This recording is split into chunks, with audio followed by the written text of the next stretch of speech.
공상은 누군가의 휴대전화가 울리면서 끝이 났다. 위법자와 눈이 마주치자 나는 받으면 안 된다고 정중히 고개를 저었다. 하지만 소용이 없다. 그는 불손한 손가락을 치켜들며 전화를 건 동료와 다소 긴급한 일을 처리한다. 이 사업가 혹은 대부분의 사람들과 달리 나에게는 앞으로 나아가야 할 일도 없고 추진할 프로젝트도 없고 지향하는 미래도 없다. 이 일을 앞으로 30년 동안 한다 해도 아무런 발전이 없으리라는 이야기다. 대중들은 이곳에 미라가 어디 있는지, 화장실이 어디에 있는지 앞으로도 모를 것이다. 그들은 계속해서 투탕카멘의 무덤으로 가는 방향을 물을 것이고 화강왕 석관을 손으로 때리는 짓도 멈추지 않을 것이다. 얼마 전까지만 해도 나는 지금과는 아주 다른 사람들이 흔히 크게 성공할 직업이라고 말하는 일을 하고 있었다. 사업가가 마침내 통화를 마치자 모든 것이 평화를 되찾았고 나는 어디로도 가지 않아도 되는 지금이 행복하다는 것을 깨닫는다.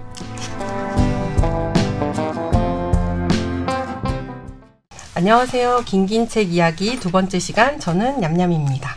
안녕하세요. 안녕하세요. 저는 빠케이입니다. 네. 진짜로? 네. 빠케를 한다고? 네. 실명 까는 거야. 이때까지 그렇게 했는데. 안녕하세요. 소금입니다. 네, 안녕하세요. 차차입니다. 네. 그전에도 빡했는데 우리 방송을 소금님은 안 들으시는 보다. 네. 아니 갑자기. 네. 네. 긴긴 책 이야기 우사사 북리뷰보다 좀 더 자유롭게 이야기하고 싶어서 꼭지를 다르게 편성했던 거였는데요. 막상 1회를 편집해가지고 들어보니까 크게 다를 바가 없다. 그런데 그래도 그나마 이제 줄거리 소개라든지 이런 약간 형식미를 좀 떨어뜨린 상태에서 진행자의 마음만 좀 더 편한 상태로 진행해보자 하고 좀 더 만들어 보려고 합니다. 오늘의 긴긴 책 이야기 두 번째 책은요. 패트릭 브링리 지음의 김희정, 조연주 옮김의 메트로폴리탄 미술관의 경비원입니다. 왜 이렇게 버벅대는 거죠? 메트로폴리탄 미술관을 안 가봐서 그런 것 같아요. 저도 안 가봤어요. 저도 안 가봤어요. 이거 보고 제일 장점이 가보고 싶다. 네, 진짜 한번 꼭 가볼 거예요. 제가 이 책을 다른 독서 모임에서도 읽었는데 거기 계신 분들은 문화생활 되게 많이 하시는 분들이셔서 많이 우리랑 달리 우리는 책만 읽고 책으로만 세계 여행을 하는 우리와 달리 가보셨는데 또 가보셨던 분들도 약간 앞에서 그 인증샷을 찍느라 바빠서 사실 이걸 읽으면서도 그게 있었구나 그런 생각 새삼 하시면서 다음에 이 책을 읽고 가면 다르게 보이겠다 뭐 특히 이런 경비원을 볼 때 그거 진짜 클 것 같아요. 네. 너무 크죠. 네, 그리고 어떤 질문을 준비해 갈 것 같아요. 경비원들이 좋아하는 질문 여기 몇 개 나오거든요. 딱 준비해 갔다가 일부러 하루를 이렇게 재밌게 만들어주는 거. 이 에세이집이잖아요. 그리고 한 10년 여기서 일하셨는데 그게 사실 오래전이 아닌 거예요. 그래서 여기를 가셨던 분들이 봤구나. 내가 있을 때 근무를 하셨던 분이셨다는 사실에 이제 그만두셨는데 그게 너무 안타깝다. 저 그리고 이거 제목도 되게 약간 한국스럽기도 하지만 잘 지은 것 같아요. 이게 원문은 All the Beauty in the World거든요. 좀 약간 노래 제목인가 무슨 근데 나는 메트로폴리탄 미술관 경비원입니다 하니까 딱 뭔가 와닿는 게 있어요. 저도 한국 제목이 더 좋네요. 먼저 이 책이 에세이집인데요. 이제 20대에 사랑하는 형을 잃고 시작하게 된 메트로폴리탄 미술관에서의 경비원 일을 한 10년 정도 그 일을 하면서 그림과 그림을 보는 사람들, 그리고 자기 자신, 가족, 삶과 죽음, 사랑과 고통, 위로, 공감 등에 대한 이야기들을 나지막하게 하지만 굉장히 큰 울림으로 기록한 어떤 에세이집, 요 정도로 간단히 소개를 할 수 있을 것 같아요. 근데 이렇게 간단히 소개하는 거는 이 책을 읽어보시면 아시겠지만 되게 부질없다, 되게 진부하고, 그래서 부분 이렇게 이야기를 들려드리면서 우리의 책을 다시 한번 기억해 볼까 합니다. 우리 공간 얘기부터 해볼까요? 우선 물리적 공간은 미술관이잖아요. 근데 저는 이거 보면서 기억이나 어떤 슬픔, 가족 이런 것도 다 되게 공간처럼 많이 와닿았어요. 맞아요. 읽으면서 초반에는 너무 힘든 사건이었잖아요. 형의 죽음이. 형의 죽음에 대해서 이야기를 드리긴 해야 되는데 그거 조금 미루고 그런 상태에서 저자가 처음에는 안전한 어떤 공간, 이렇게 자기가 이렇게 도망갈 수 있는 그런 도피처를 찾아서 간 곳이라는 생각이 들었었어요. 이 미술관이. 그래서 하던 일을 그만두고 미술관의 경비원 일을 지원해서 들어가는데 처음에는 이걸 읽으면서 이런 안전한 곳이 하나쯤은 우리도 아이들도 다 있었으면 좋겠다고 생각을 해서 저희 큰아이한테 살다 보면 진짜 감당하기 어려운 힘든 일들이 닥칠 텐데 그때는 네가 제일 마음 편한 곳으로 숨어도 좋다. 숨어도 좋고 도망을 가도 좋으니까 거기서부터 다시 시작하면 되는 거야. 이런 이야기를 같이 큰애랑 했는데 쭉 제가 읽으면서 이 사람은 도망을 간 게 아니었구나 이렇게 느꼈던 게 64, 65페이지를 보면은 그 미술관에서의 기억들이 꺼내지면서 이제 어머니와 자기 어렸을 때 형과 자신이 갔던 그 기억과 그 다음에 형의 병실과 너무나도 유사한 미술관의 모습과 분위기에 대한 기록이 나와요. 그래서 말문이 막히게 하는 수수께끼와 아름다움과 고통의 분위기가 떠올랐다라는 표현이 나오거든요.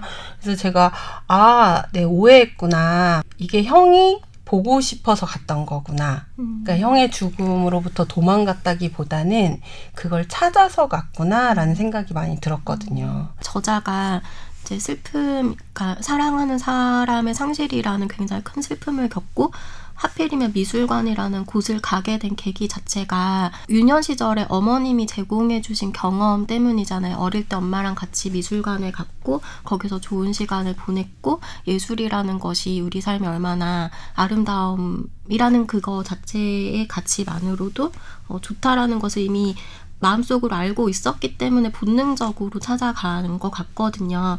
그런데 우리가 아이들에게 그런 경험을 주는 것 자체가 되게 중요한 거겠죠. 그래서 어떤 국어 선생님께서 그런 말씀을 하셨었거든요. 그러니까 우리가 국어를 가르칠 때 뭐 되게 많은 지식을 가르칠 수도 있고 하지만 본인은 아이들이 살다가 힘든 순간이 왔을 때 서점이나 도서관에 가서 자기가 좋아하는 책을 하나 찾는 걸로 위안을 얻을 수 있었으면 좋겠고 그게 하고 싶은 일이라고 말씀하시는 걸 들었는데 되게 비슷한 것 같아요. 저 교생 선생님 생각나네요. 저 고등학교 때 너무너무 잘생긴 국어 교생 선생님 오신 거예요. 그분 이제 할아버지가 됐겠군. 그렇게 생각하지 않아요. 그때의 기억으로 박제. 그래서 이제 그분이 시를 가르치는 시간이었어요. 근데 애들이 너무 공감이 안 되는 거예요. 그리고 이제 다 공부로 그 시를 배우니까. 근데 선생님이 본인이 이 시를 중고등학교 때 배웠는데 아무 느낌 없다가 군대에서 너무 힘든 상황에서 혼자 보초를 쓰는데 그 시가 떠올랐다는 거예요. 그래서 지금은 너희들이 이걸 떠올리지 않아도 좋다. 그러니까 이거를 배워놓고 읽어놓는 것만으로도 나중에 언젠가 꺼내볼 수 있다라는 얘기를 여고생들의 마음을 완전 흔드는 말씀을 해주셔서 지금까지도 기억에 남네요. 너무 맞는 사고인 것 같아요. 그래서 저도 누군가가 교육의 실용성을 말할 때마다 정말 그런 얘기를 꼭 하고 싶거든요. 그 순간의 실용성을 어떻게 찾아? 인간은 다 다른데 얘한테 실용적이고 얘한테 아닐 수 있고 얘한테 의미 있을 수 있고 다른 사람한테도 아닐 수 있지만 삶의 어느 순간에 정말 띵 하는 그런 순간들이 오잖아요. 그러니까 학교가 그런 경험들을 많이 주는 곳이었으면 좋겠다는 생각이 많이 평소에 하던 생각이네요. 여기 64페이지에 어머니는 잠이 든 아들들을 보고 나를 보고 새벽빛을 보고 아픈 몸을 보고 이 병원에서거든요. 형이 죽기 전에 그 끔찍함을 보고 그 우아함을 보았다. 우리 좀 봐. 어머니가 말했다. 봐. 지금 우리가 바로 옛 거장들이 그렸던 그런 그림이잖아.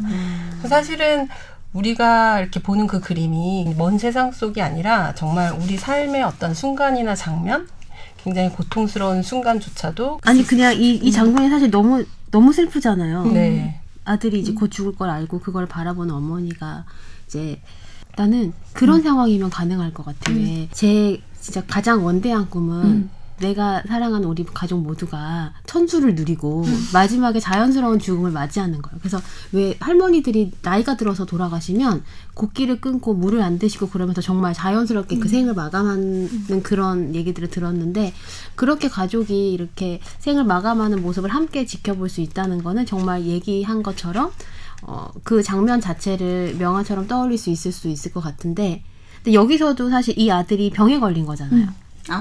현실은 현실이니까. 그리고 우리는 그 그림을 아름답다고 생각하는 게 되게 큰 편견인 것 같아요. 사실은 그 그림 자체는 고통을 그리고 있는 거고 그 안에 들어있는 아름답다는 거는 그 순간에도 사랑하고 있는 그들의 마음이 아름다운 거지 그 가슴이 아프고 미어지고 고통스러운 그 고통까지도 그 그림은 담아내고 있는 건데 그걸 보면서 고통스러워서 눈물을 흘리거나 할 수도 있는 거죠. 근데 고통 속에도 당연히 아름다움이 있잖아요. 전 그거는 편견이나 어떤 위선은 아니라고 생각해요. 여기 예수님 그림도 되게 많이 나오는데 그 이유가 이제 있잖아요. 이 저자가 예수 그 돌아가실 때 그림을 보면서 형을 많이 떠올리니까 그 엄마 마리아랑 있는 모습을 보고. 근데 그거 모르겠어요. 저 기독교 신자 아니어서 아름답지 않나요? 그 그림은? 그러니까 우리가 아름다움이라고 얘기할 때 처음에 나왔던 아름다움이라는 말은 좀 표면적인 어떤 유쾌하고 밝고 가벼운 그런 아름다움에 대해서 얘기가 나왔던 것 같은데 지금 말씀하셨던 아름다움은 그러니까 삶이라는 게 어떤 고통 속에서도 살아가는 것 자체가 뭔가 우리가 좀 쉽게 표현하자면 역설적인 아름다움이라고 하듯이 그런 그러니까 조금 종류가 다른 아름다움에 대해서 말씀하셨던 그 예수님 그림이 예수 그림이 앞에서부터 쭉 여러 번이 나와요. 근데 이게 마지막 부분에도 나오거든요. 마지막에 이 사람이 이제 그런 고통과 슬픔으로부터 벗어나서 이제 자신이 바깥 세상으로 나오는 과정에서 317쪽에 20여 년 전 어머니는 톰 형과 미아와 나를 시카고 미술관에 데리고 가서 각자 제일 마음에 드는 작품 하나씩을 고르기 전에는 전시실을 떠나지 못하게 했다. 라는 말이 나와요.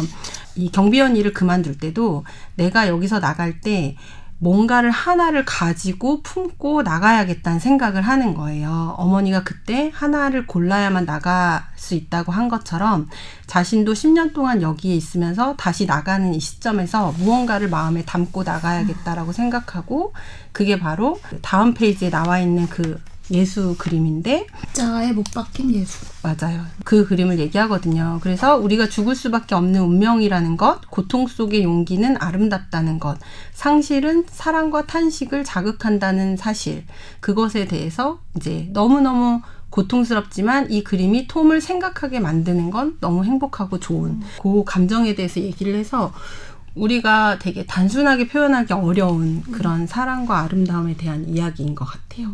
저도 비슷한 구절 밑줄 쳐놓은 게 있었는데 이제 퇴근하고 지하철 안에서 지친 모습으로 퇴근하는 사람들을 보면서 느꼈던 게 평범한 날이면 낯선 사람들을 1급 보면서 그들에 관한 가장 근본적인 사실을 잊어버리기 일쑤다.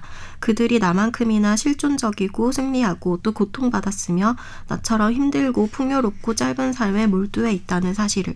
그러니까, 이 부분은 작품을 보고 한 얘기는 아니지만 저는 이게 예술이라는 느낌을 받았었어요. 그러니까 우리가 힘들게 살아가는 어떤 모습 자체가 그 안에서 발견되는 그 고통과 그거 자체가 아름다움이고 예술은 그걸 포착하려고 하는 시도가 아니었을까? 그런 생각이 들었었습니다. 그림에 대해서 그래서 이걸 읽고 생각이 많이 달라졌는데 저는 시에 대해서도 책을 많이 읽다가 생각이 많이 달라졌던 거예요.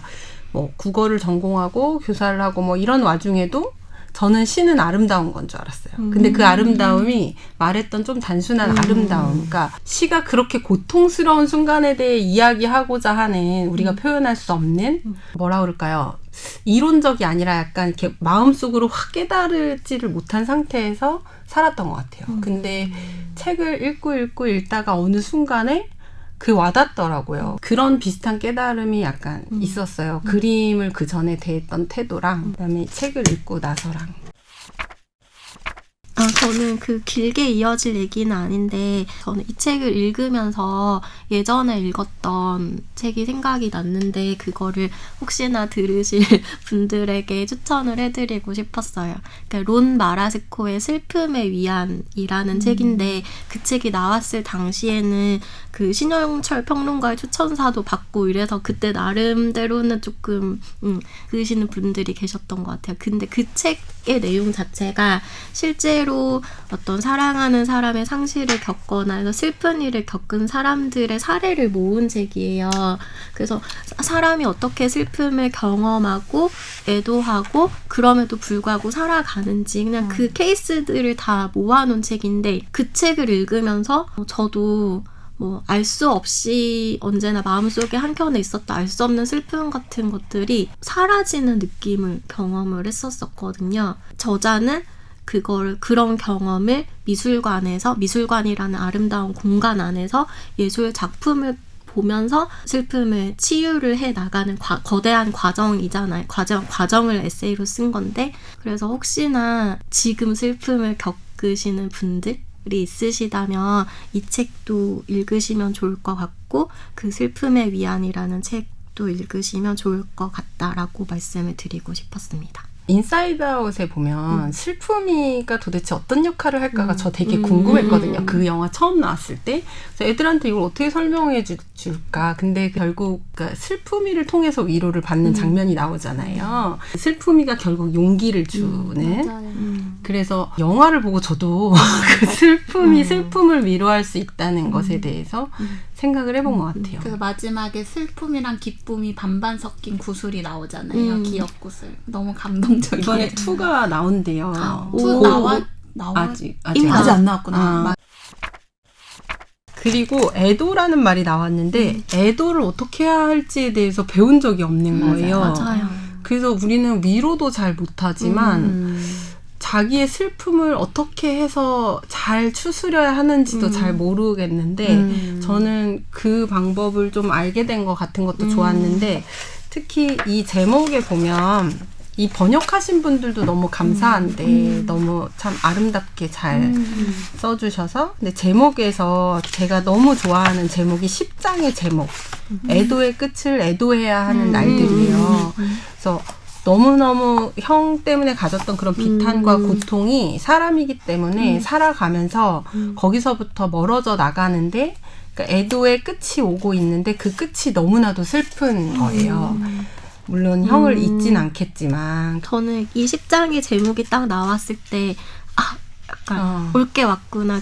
이제 책을 쭉 읽으시다 보면은 제 포인트 표시를 했는데, 저자가 처음에 미술관에 들어가서 경비원 생활을 할 때는 동료들이 좋은 사람인 건 알지만 별로 깊이 관계를 맺고 싶어 하지 않고 사람들을 멀리하면서 혼자 있고 싶어 하고, 대신에 이제 혼자서 예술 작품들을 보면서 그거에 빠져 있고 싶어 해요. 아마도 형의 죽음이 너무 슬펐기 때문이겠죠. 그러니까 혼자 추스릴 시간이 필요했던 거고, 근데 또 이제 시간이 지나면 또 어느 시점에서는 동료들과의 관계가 너무 소중해지는 시점이 오죠. 그래서 그 동료들과의 관계를 되게 즐겁게 묘사하는 부분이 나오고, 또 자기가 그 관람객들을 관찰하면서 사람들에게 그러니까 자기 안으로 향했던 시선이 세상 사람들을 향해 갔다가 점점 너무나 사랑했던 일인데 이 경비원 일이 따분해지는 시점이 오고, 그런 걸 되게 가감 없이 쓰면서 결국에는 이 10장의 제목이 딱 오는 거예요. 애도의 끝. 그래서 이 사람이 애도를 마칠 때가 온 것에 대해서 제3자인 나도 쓸쓸해짐이 같이 오죠. 다행이다 하면서도 그게 슬픈 거죠. 하지만 살아가야 되니까 이 사람이 결국에는 미술관 밖으로 걸어 나가는 그 모습이 좀 희망적이기도 했어요. 저 그리고 되게 저자의 진정성이 느껴졌어요. 그 말씀하신 그 과정과, 그리고 이 사람이 이 책을 쓴 게 보통 정말 잘 나가는 이 잡지사에서 나와서 이 경비원 취직하면 한 1, 2년 해보고 이런 책을 낼 수도 있을 것 같거든요. 뭐 잘 나가던 나 왜 경비원이 되었나. 너무나 어그로 좋아하는 그런 걸 낼 수도 있잖아요. 근데 이 사람은 그렇게 하지 않고 정말 10년 동안 그런 형에 대한 애도와 자기 인생에 대한 고민과 그렇게 점점 나아가고, 이걸 이제 그만두고 나서 이걸 정리하면서 이 책을 쓴 거잖아요. 저는 그게 정말 진정성이 느껴지고. 그래서 말씀하신 그 장의 마지막에 이제 이런 순간들은 예전만큼 자주 오지 않고 그 사실을 인정하며 슬퍼진다. 위대한 그림은 경외감, 사랑, 그리고 고통 같은 같은 잠들어 있던 감정들을 불러일으키고 그것은 메자닌의 골동품들에 대한 호기심과는 다르다. 이상하게도 나는 내 격렬한 애도의 끝을 애도하고 있는 것 같다. 이제는 내 삶의 중심에 구멍을 냈던 상실감보다 그 구멍을 메운 잡다한 걱정거리들을 더 많이 생각한다. 아마도 그게 옳고 자연스러운 것이겠지만 받아들이기는 쉽지 않다. 그래서 이런 거를 받아들이기 쉽지 않아 하는 이분의 그 성정의 결이라고 해야 되나요? 이게 이 자체만으로도 되게 크게 위로가 되는 부분인 것 같아요. 근데 저는 어떻게 20대부터 이런 생각을 할 수 있지? 20, 30대에 겪으면서 우리가 아무리 맞아. 큰 상처나 결핍을 겪어도 이렇게 깊이 자신을 들여다보고 찬찬히 생각하고 자신의 어떤 삶의 의미들을 정리해 나가고 이런 걸 할 수 있지? 되게 부러웠어요. 그게 바로 이 직업이 준 정말 엄청난 장점이잖아요. 그렇지만 이 사람의 원래 갖고 있는 맞아요. 또 누구나 이 경비원을 한다고 해서 그치, 그렇게 할 수 있는 건 비슷한 아니고 또 그 사람이 계속 그렇게 바쁜 잡을 했었더라면 또 이렇게 하지 못했을 테고. 그쵸. 근데 경비원의 근무 환경이 또 계속 미안한데. 네, 경비원 얘기도 해야 되니까. 이 미술관의 경비원의 근무 환경이 좀 괜찮았던 거 아닐까요? 근데 저는 우선 일단 한 1시간만 그대로 서 있어도 저도 죽을 너무 것 같은데 너무 힘들잖아요. 음. 우리 수업하거나 뭐 강의하거나 이럴 때도. 근데 하루에 12시간씩 막 서 있기도 하고 이러잖아요. 그쵸? 의자에 앉지 않잖아요. 맞네. 저 그래서 그거 너무 재밌었어요. 그 벽에 기대는 푸른, 거. 푸른 이제 희미한 푸른색이 있는데 그게 뭐냐면 경비원들이 살짝 기댄 흔적들. 그리고 바닥이 대리석 바닥인 게 너무 힘든 거죠. 걸리면 이제 나무 바닥이거나 카펫. 카페트 바닥이면 좋은데 그 다음부터는 제가 어디 서 있을 때 약간 바닥을 보게 되더라고요. 저도요. 맞아. 그런 생각은 못 해봤어요. 서 있으면 다리가 아플 거란 생각은 맞아요. 했지만 그 바닥의 푹신함이 맞아요. 영향을 크게 준다는 거는 이 책을 읽고 처음 알게 그쵸. 됐어요. 그래서 되게 노동 환경도 생각해 보게 되고 굳이 대리석 바닥으로 해야 되나 이렇게 의미하는 저는 굳이 서 있어야 하나라는 생각을 했어요. 요새는 왜 마트를 가도 캐셔분들도 앉아 계시는데 경비원도 앉아 있으면 안 되나라는 생각이 드는 거예요. 왜냐하면 지정된 자리가 있으니까 거기 의자 놓고 앉아 있으면 안 되나요? 네, 저를 쳐다보고 말씀하셔가지고 그렇게 해드리고 싶네요. 저 네. 그래서 여기 경비원 이야기도 하고 싶었는데요. 이제 이 사람이 경비원이 된 거잖아요.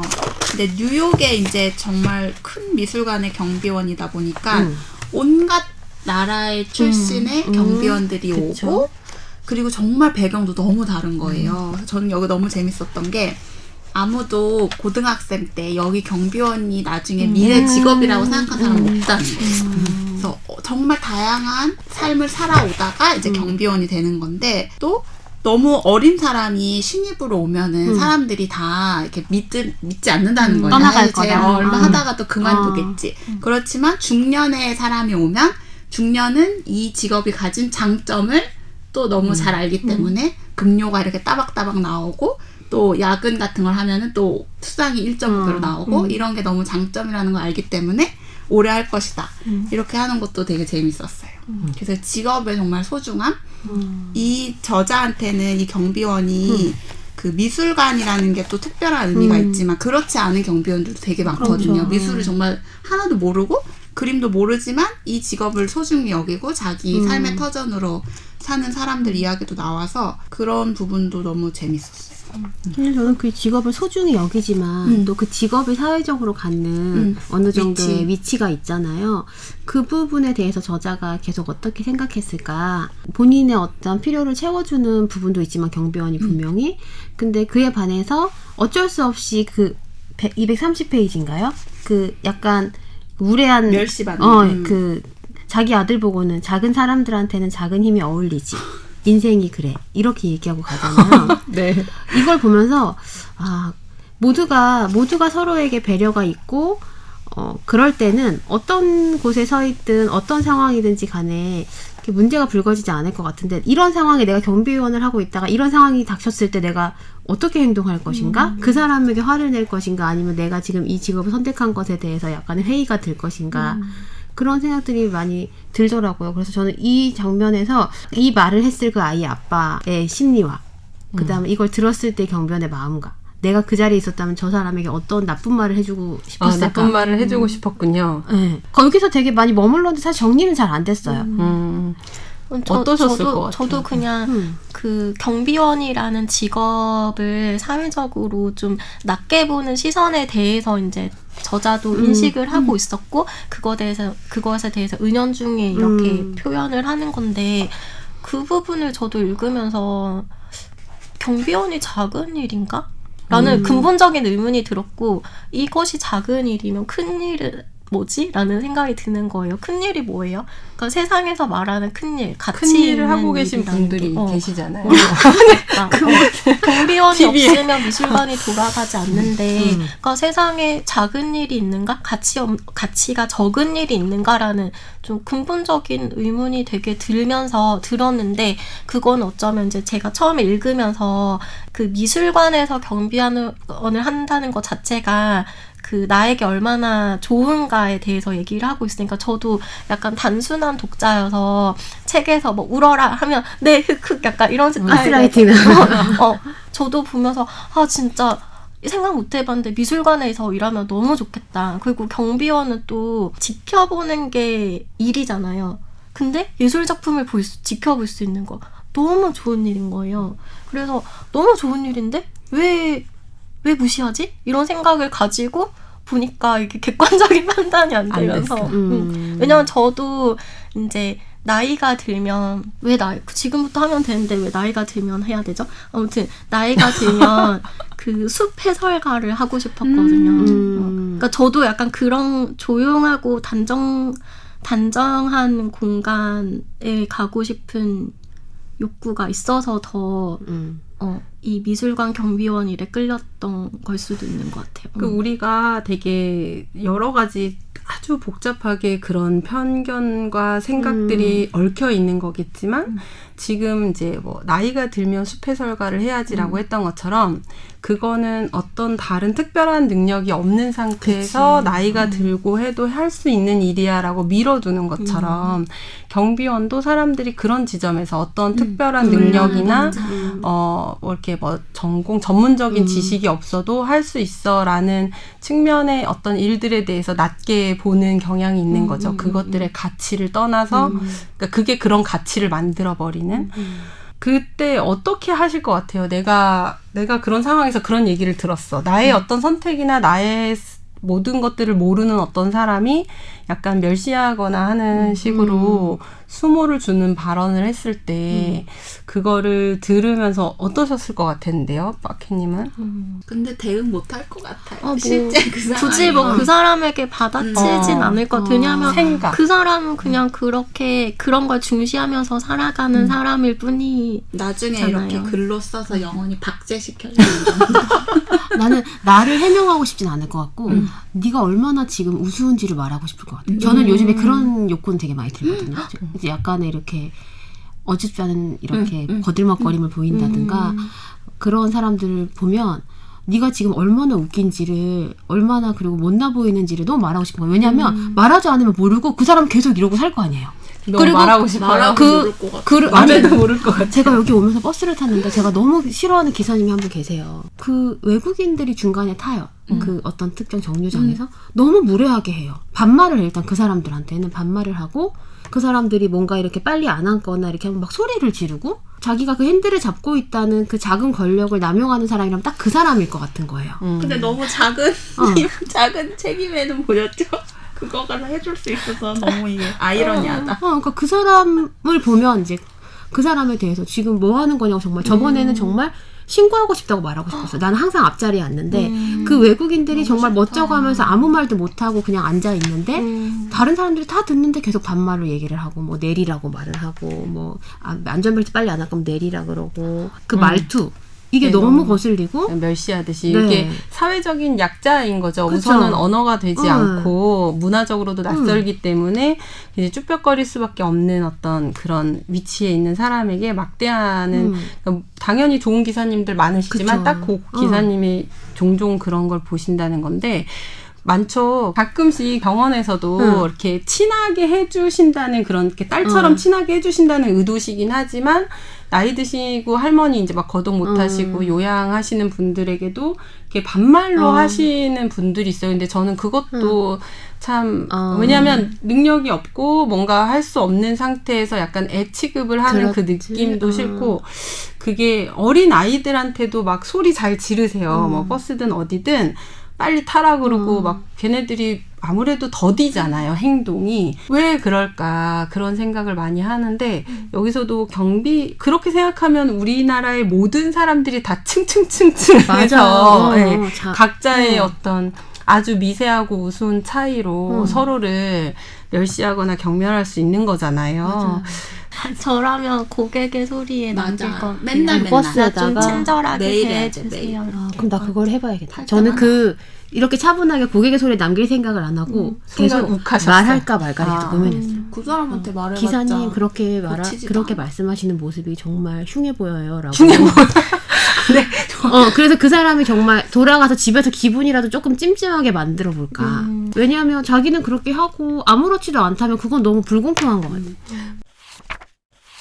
그런 거에 반해서 또 이런 거 있어요. 이 아메리카 전시관의 분수대 앞에서 이제 하는 생각인데 그 분수대 앞에서 한 어머니가 아이에게 동전 두입을 건네면서 아까도 그 누군가에게 수모나 멸시를 했던 그 아버지도 자기 아이에게 했던 말인데 이 어머니는 자기 아이에게 어떻게 얘기를 하냐면 동전 2개 중에 하나는 네 소원을 위해서 그리고 다른 하나는 네 소원만큼 간절한 다른 누군가의 소원을 위해서 던져라 라고 말하면서 동전을 주는 거예요. 한 번도 들어본 적이 없었던 이 말을 듣자마자 저자는 언젠가 내 아이들에게 똑같은 말을 해줘야겠다 라고 생각했다는 거예요. 저도 이 책을 보고 그렇게 생각했어요. 저 별표 쳐놨어요. 모두에게 인상 깊었어. 나중에 크면은 꼭 이렇게 이야기를. 나는 그렇게 멋진 못 엄마가. 살았지만 자식에겐 말해줘야지. 그러니까 세상에는 자기 아이들에게 이렇게 말하는 부모도 있고 저렇게 말하는 부모도 있는데 맞아. 근데 이거 진짜 너무 좋은 말인 게 너의 행복, 너의 성공 그것만을 위해서 열심히 사는 게 아니라 사실은 세상이랑 진짜 같이 살아야 되는 거잖아요. 그리고 되게 이기적으로 생각한다 하더라도 남을 높이는 사람이 결국 성공한다. 그런 이제 경험적으로도 그래야겠다. 그래야겠다. 분수대를 찾아가야겠다. 분수대를 기어코 일부러 찾아가서 동전을 2개 주고 동전을 2개 주고 싫다는 애한테 막 던지기 싫은데 저자에게 미술관의 경비원이라는 일이 되게 큰 위로를 줄 수 있었던 게 미술관에 정말 많은 사람들이 찾아오는데 그 사람들을 지켜보는 일이잖아요. 본질적으로. 그러면서 정말 다양한 사람을 보면서 위로를 받게 되는데 그 보면 이제 중간에 관람객의 어떤 유형을 제시하는 부분이 저는 너무 재밌었거든요. 카메라를 맨 아버지 유형. 미술관에 뭐가 있는지 모르지만 그냥 우리 아이를 잘 찍어주고 싶고 우리 아이가 학교에서 배운 지식을 예술 작품을 보면서 말할 때 그것에 너무 뿌듯해하는 그런 아버지. 서양 백인 아버지도 똑같구나. 그냥 사람들은 다 똑같구나. 그리고 너무 그 부분도 너무 웃겼어요. 공룡 없냐고 물어보는 어머니가 맞아요. 다른 나라 아이들도 공룡을 공룡 시기가 좋아하는구나. 있구나. 근데 그런 게 너무 재미있었어요. 미술관에 와서 공룡 있냐고 묻는 게 너무 웃기고 재밌었어요. 귀엽고. 애들은 무조건 웬간한 가야 데는 되고. 퀴즈존이 있으니까. 이 정도면 메트로에서 공룡존 하나 만들어줘야 되지 않나 그런 생각도 들고. 그 말씀하신 부분에 사랑에 빠진 사람 유형해서 첫 번째는 예술과 사랑에 빠진 사람 해가지고 표정이 변하진 않지만 천천히 미술관을 누비면서 막 보는 사람이 있고 두 번째는 메트로폴리탄 미술관 그 자체와 사랑에 빠지는 사람이 있대요. 어쩌면 이 저자도 약간 두 번째와 비슷했겠죠. 그래서 그 미술관에 왔을 때 느껴지는 어떤 마음속의 그런 편안함과 이런 것들. 그래서 회원권 정도는 살 수 있다. 이거 너무 웃겼는데. 그 다음에 열애 중인 연인들. 사랑이 자기들끼리 사랑에 빠진 사람들. 그래서 표현이 너무 재밌었어요. 전시실 사이를 퍼덕거리며 돌아다니다가 침묵이 어색하지 않고 강렬한 감정들이 어울리는 공간을 찾으면 그곳에 내려앉는다. 이분은 글을 진짜 너무 잘 쓰시는 거예요. 너무 아름다워. 표현도 너무 아름답고 그리고 처음에는 유머가 별로 없어요. 처음 시작 초기에는 조용하고 그러니까 약간 어두우면서 잔잔하고 근데 점점 유머가 늘더라고요. 제가 처음 유머가 나왔을 때부터 표시를 해봤거든요. 그게 어디? 근데 여기가 크크크의 4번이었어요. 방금 열에 퍼덕거리며 돌아다니다가. 근데 그게 뒤로 갈수록 많아지고 저는 개인적으로 웃음 포인트는 이제 나중에 뒷부분에 아기 낳고 그 그게 너무 공감되셨구나. 아기에 대해서 이제 육아의 힘듦과 막 결국 이분이 완벽하게 그 가슴에 난 구멍을 어느 정도 메우고 경비원을 나오게 되는 그 상황은 아이였을 것 같아요. 아이가 태어나고 패밀리맨이 됐다고 나오잖아요. 그래서 패밀리맨이 되고 그럼 자기에게는 그게 중요하게 생각됐을 것 같아요. 이게 뭐냐면 이 사람은 시간이라는 게 되게 중요하잖아요. 경비원의 일에서 자기가 나아가지 않고 오늘 밤까지 처리해야 될 일이 있는 것도 아니고 그냥 그 순간에 오롯이 있으면 되는 그래서 충분했는데 자식이 생기고 생활이 생기면서 시간의 가성비가 아마 생각나지 맞아요, 않았을까라는 맞아요. 생각이 들어요. 그래서 그 시간을 온전히 정말로 하는 게 오히려 개인의 이기심인 것 같이 느껴졌을 수도 있고 그러면서 결국 패밀리맨이 되면 시간 투입되는 어떤 돈 그렇죠. 경제적으로 책임을 져야 되고 그쵸. 아이를 그게 이 사람의 인생을 결국 되게 딱 바꾸는데 그 챕터를 닫는다고 얘기를 했었나요? 이 책에서? 그 어떤 내 인생의 장을 하나 닫고 다음으로 나아가는데 되게 결정적인 계기가 되었을 것 같다는 생각이 들고 저는 그 챕터와 관련해서 성인이 돼서 자기 챕터를 언제 닫을지 이런 것도 이제 결정하게 된다라고 얘기를 하는 것도 되게 굉장히 인상적이었거든요. 그거 되게 큰일이잖아요. 내 어떤 한 세기가 끝나는 그런 느낌들 그런 것들 되게 늘 두려워하고 그랬었는데 그런 부분들을 이제 인생을 살면서 맞닥뜨렸을 때 이 책이 떠오를 것 같아요.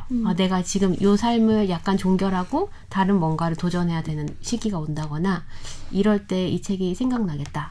그래서 끝부분에서 요즘은 생각이 미술관 밖으로 휘리릭 날아가서 몸과 마음이 움찔거리고 안절부절 못하게 일수다. 나는 이제 더 이상 고요하고 정돈된 환경을 필요로 하지 않는다.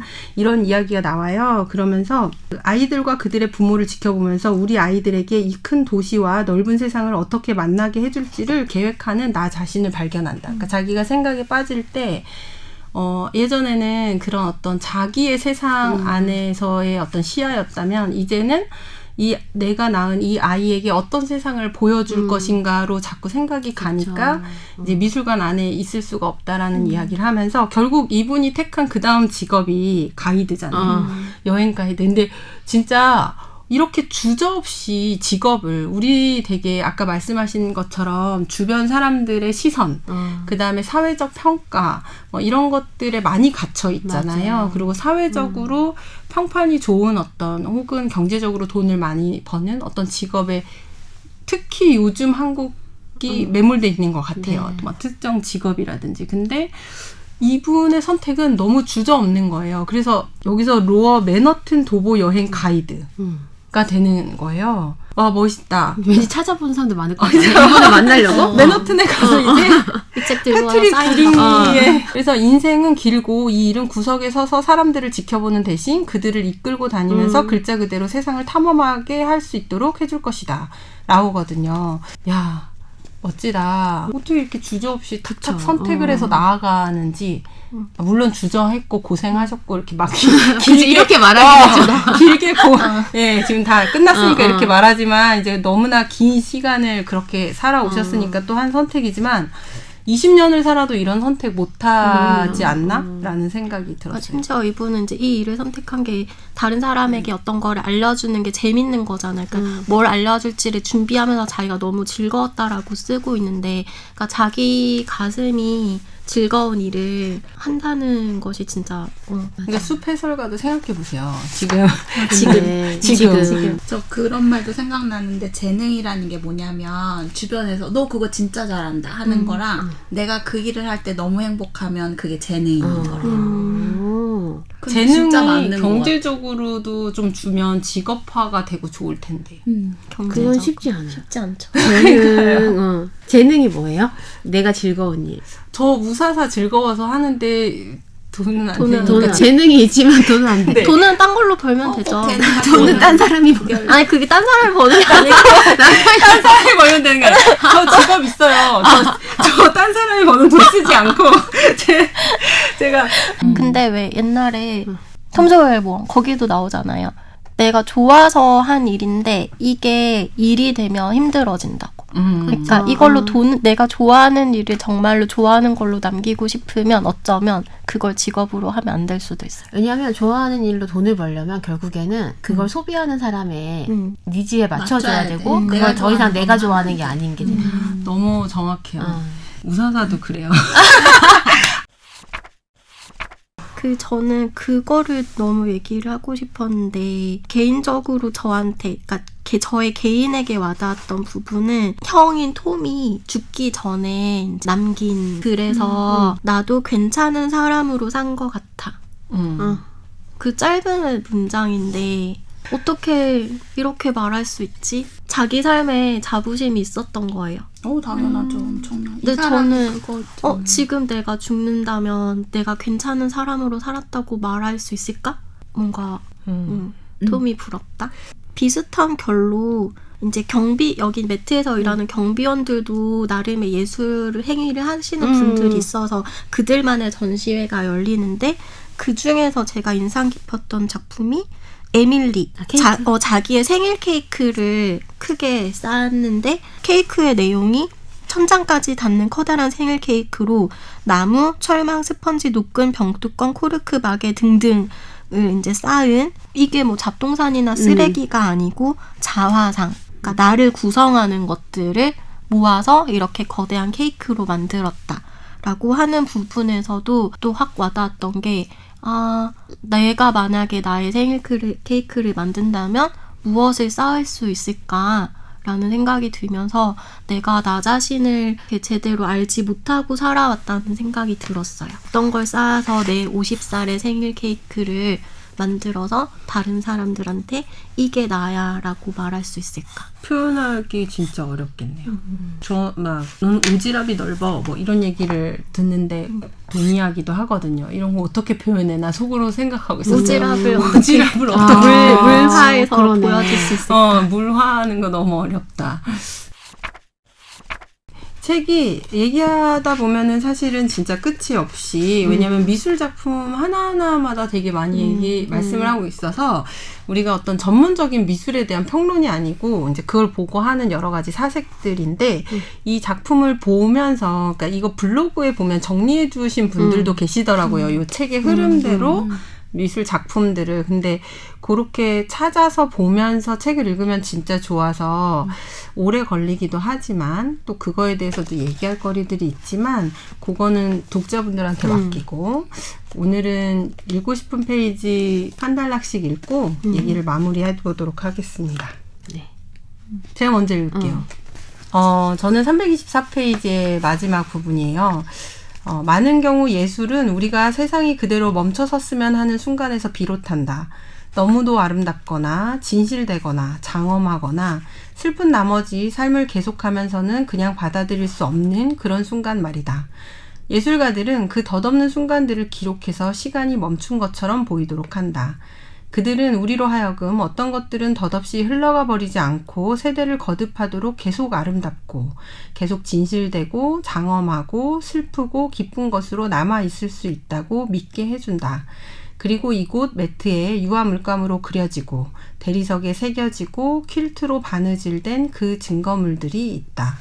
저는 그래서 요런 어떤 변화가 있었거든요. 이 책을 읽으면서 예술 작품을 보는 저의 태도도 이제 많이 달라질 것 같고 그리고 예술 작품을 보고 있는 나를 누가 보고 있겠구나 생각 때문에 조금 두려워지기도 했고 네, 아무 생각 없이 맨날 보고 그랬는데 그래서 이런 게 좋았습니다. 전 320쪽이고요. 중간 정도에 그 예수의 그 마지막에 제시된 그 예수 그림에 대한 얘기예요. 그림의 이 마지막 부분은 따르고 싶은 모범이다. 내 앞에 펼쳐진 삶에서 나를 필요로 하고 내가 필요한 경우들이 있을 것이다. 내가 할 수 있는 최선을 다하고 다른 이들도 나를 위해 그렇게 해줄 것이라는 게 나의 희망이다. 이 부분이. 그러니까 누군가 다 자기 몫을 하고 살아가는 그 장면이 제가 늘 상상하는 이상적인 모습이거든요. 그래서 늘 그런 얘기 많이 해요. 내 주변 사람들이 행복하게 자기의 오늘을 이렇게 지내주는 것이 서로에게 되게 축복이고 감사한 일이다. 그 자체로 충분하다라는 생각을 요즘 많이 하는데 딱 그 마음에 와닿는 구절이었어요. 이것도 그 십자가에 맞아요. 박힌 예수라는 그림을 보고 저자가 한 생각이에요. 네, 예술에 관한 부분을 많이 읽으셔서 다른 부분으로 경비원 동료가 한 얘기입니다. 이 경비원 동료는 원래 미국인이 아니었고 그 엘리트였는데 위험한 일을 겪고 망명을 와서 어떻게 하다가 매트의 경비원까지 하게 된 조셉. 사람인데 돈도 많이 벌었었고 했는데 뭐 지금은 재산도 다 잃었고 하지만 그래서 그 사람의 인생을 듣고 저자는 충격을 받았는데 그 사람이 이렇게 말을 하거든요. 정말이지 괜찮아요. 살아있고 가족이 있고 양심을 잃지 않았으니까. 이 말이 굉장히 역경이라는 말로 표현할 수 없을 만큼의 일을 겪어온 사람이 이렇게 말을 하는 게 너무나 강인하게 느껴지고 그걸 담고 싶었고 이 사람이 괜찮다고 말하는 조건 중에 하나가 양심을 잃지 않았다라는 거에서 좀 감명을 받았던 것 같아요. 나도 괜찮은 사람으로 살고 싶어의 연장선에서 양심도 중요한 조건이구나라는 생각을 했습니다.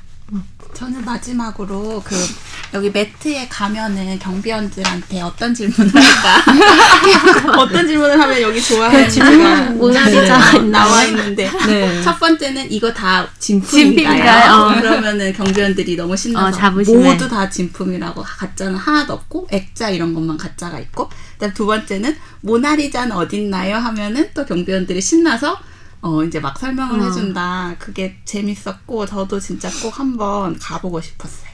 마무리를 지어볼게요. 이 책에 이제 나오는 말인데요.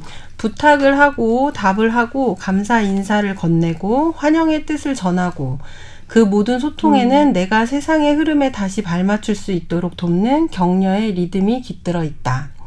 비타는 다른 무엇보다도 그 리듬을 상실하는 것이다. 동료들과 관람객들의 짧은 소통을 바라보면서 저자가 깨달은 부분이에요. 지극한 사랑과 지극한 고통이 함께 오고 그 사이를 통과하는 동안에 우리는 분명 이러한 리듬을 잃어버리게 될 것만 같은데요.